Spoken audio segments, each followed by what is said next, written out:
نظر در مورد زندگی زندگی خوبه زندگی خوبه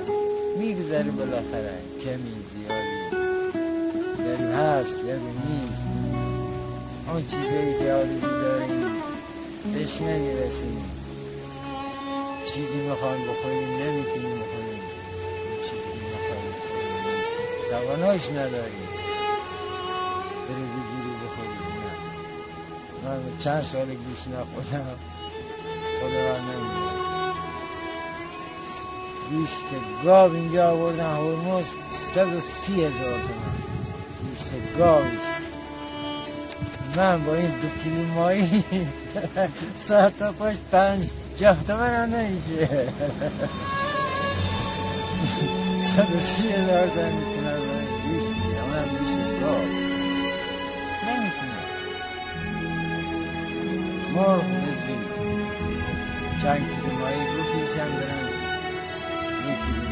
مرغ مشکل میوه که اصلا خبری حالا فصل میان میوه که ما میبینیم بس خدا شاید حوث هم میکنیم و انار این نارنگی موزه بسیار یک کلی پرتقال شاید در ما میکنیم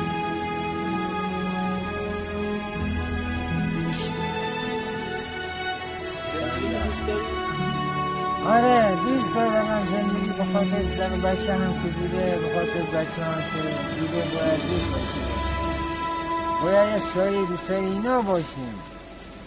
حالا من خودم هم دوست نداشته باشم ولی به خاطر اونا باید زنده بمونم